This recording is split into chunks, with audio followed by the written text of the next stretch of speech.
Muy bien, bienvenidos. En la sesión de hoy vamos a adentrarnos en uno de los conceptos más fundamentales de la teoría política, el poder. Y en concreto nos vamos a centrar en desgranar dos ideas que, aunque a menudo se confunden, son radicalmente distintas y es crucial que las manejemos con precisión, la legalidad y la legitimidad. Para que tengamos clara la estructura, este va a ser nuestro recorrido. Vamos a empezar con una pregunta que es en realidad el motor de toda la ciencia política. ¿Por qué obedecemos? A partir de ahí, veremos los límites de la fuerza como explicación, lo que nos llevará directamente a distinguir entre legalidad y legitimidad. Después, profundizaremos en los distintos tipos de legitimidad y cerraremos con una síntesis final que diferencia poder de autoridad. ¿De acuerdo? Pues vamos a ello. Empezamos, pues, con nuestro punto de partida, este gran interrogante que llamamos el enigma de la obediencia. Aquí la tenéis, la pregunta fundamental. ¿Por qué en cualquier sociedad la mayoría de la gente obedece las decisiones de una minoría? ¿Qué es lo que sostiene en el fondo un orden político, sea cual sea? A ver, la respuesta más inmediata, la que a todos se nos puede venir a la cabeza, es el miedo. La coacción, la amenaza de un castigo. Pero si lo pensamos un segundo, nos damos cuenta de que no es tan simple. ¿De verdad un sistema puede basarse solo y exclusivamente en la fuerza bruta? La historia nos demuestra una y otra vez que no. Es un sistema tremendamente inestable, muy costoso y que al final siempre genera resistencia. Esto nos obliga, por tanto, a buscar algo más. Si la fuerza por sí sola no es suficiente para garantizar la obediencia a largo plazo, tiene que haber otro elemento, un fundamento más sólido que sostenga el edificio del poder. Ojo, y que esto quede muy claro, no estamos diciendo que la fuerza no sea importante. Por supuesto que lo es. De hecho, la definición clásica de poder político del Estado es precisamente esa, el monopolio de la coacción física legítima. Pero la clave está en el matiz. Es la extrema ratio. Es decir, el último recurso, la carta que se juega cuando todo lo demás ha fallado. No es ni puede ser la herramienta de cada día. Y esta cita del sociólogo Max Weber es sencillamente crucial. Fijaos bien en lo que dice. Toda forma de dominación, da igual si es una democracia o una tiranía, busca activamente una cosa: fomentar la creencia en su legitimidad. Intenta que los gobernados acepten interiormente que ese poder tiene derecho a mandar. Y esa búsqueda de la creencia de la aceptación nos lleva de cabeza a la distinción conceptual clave de hoy, la diferencia entre legalidad y legitimidad. Como digo, a menudo se usan como si fueran lo mismo, pero para un analista político es fundamental separarlos. Vamos a verlo de forma esquemática. La legalidad es un criterio, digamos, técnico, objetivo. Un acto es legal si se ajusta a lo que dice la ley escrita. Punto. En cambio, la legitimidad es un criterio subjetivo. Tiene que ver con los valores, con la creencia socialmente extendida de que una norma o un gobierno son justos, son correctos y, por tanto, dignos de ser obedecidos.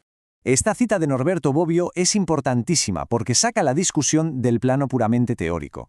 La legitimidad no es un adorno, está directamente conectada con por qué nos sentimos obligados a obedecer las leyes. Y atención, Bobbio nos dice que donde esa legitimidad desaparece, donde la gente deja de creer, se abre la puerta a cuestionar la obediencia e incluso a plantear el derecho a la resistencia. De acuerdo. Si la legitimidad es tan importante, la siguiente pregunta es: ¿de dónde sale? ¿Cuáles son sus fuentes? Para responder a esto vamos a recurrir de nuevo a Max Weber y su famosa tipología, que es una herramienta fantástica para analizar esto.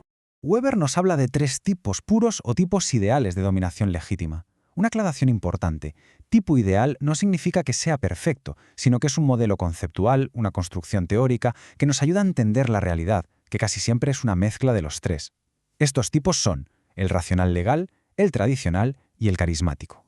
El primer tipo es la dominación racional legal. Este es el fundamento de los estados de derecho modernos, como el nuestro. La legitimidad aquí se basa en la creencia en la validez de la propia ley. Se obedece porque se considera que las normas han sido creadas siguiendo un procedimiento racional y correcto. ¿Qué lo caracteriza? Primero, y esto es fundamental, se obedece a la norma, no a la persona. Obedecemos al cargo de presidente o de juez, no a la persona concreta que lo ocupa. Las normas son impersonales, se aplican a todos.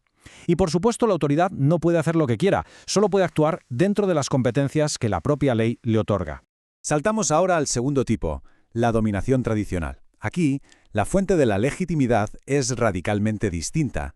No es la razón, sino la costumbre, la tradición, la creencia en la santidad de lo que siempre ha sido así. El ejemplo clásico aquí son las monarquías hereditarias o las sociedades patriarcales. El poder es legítimo porque emana del pasado. A diferencia del modelo anterior, aquí sí se obedece a la persona del señor o del rey. Y curiosamente, si surge resistencia, no es contra el sistema tradicional en sí, sino porque se considera que el líder ha violado las propias costumbres que le legitiman. Y llegamos al tercer y último tipo, la dominación carismática. Esta es sin duda la más personal, la más emocional y a menudo la más revolucionaria de las tres.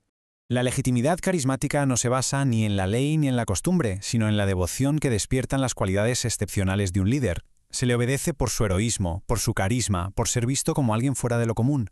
Es una fuerza transformadora potentísima, pero por su propia naturaleza es terriblemente inestable. Depende por completo de la persona y de que sus seguidores sigan creyendo en él. Y aquí está el gran problema del carisma. ¿Qué pasa cuando el líder desaparece? Para que su movimiento político o social sobreviva, Weber dice que ese carisma tiene que rutinizarse, es decir, debe transformarse en uno de los otros dos tipos más estables. O se convierte en un sistema de normas, es decir, en dominación racional legal, o se establece una línea de sucesión, convirtiéndose en dominación tradicional. Bien, pues con todo esto sobre la mesa llegamos a nuestra síntesis final. Vamos a atar todos los cabos para hacer una última distinción conceptual que es clave, la que existe entre poder y autoridad. Si tuviéramos que destilar todo lo que hemos visto en una idea sencilla sería esta. La legalidad por sí sola impone una obligación externa, se cumple por miedo al castigo. La legitimidad, en cambio, genera una convicción interna, convence. Y esta es la gran transformación, cuando el poder logra ser percibido como legítimo, cuando consigue convencer a los gobernados de su derecho a mandar, deja de ser mera coacción, mero poder y se convierte en autoridad. La autoridad es poder legitimado, y es, sin duda, una base infinitamente más sólida y eficiente para gobernar. Y me gustaría terminar con una pregunta abierta para la reflexión, porque creo que conecta directamente con muchísimas de las tensiones políticas que vemos en el mundo actual. ¿Puede un régimen, un gobierno, sobrevivir a largo plazo, siendo perfectamente legal, pero habiendo perdido por completo la legitimidad a ojos de sus ciudadanos? ¿Qué ocurre cuando las normas se cumplen, pero la creencia en el sistema se ha desvanecido? Ahí queda la pregunta.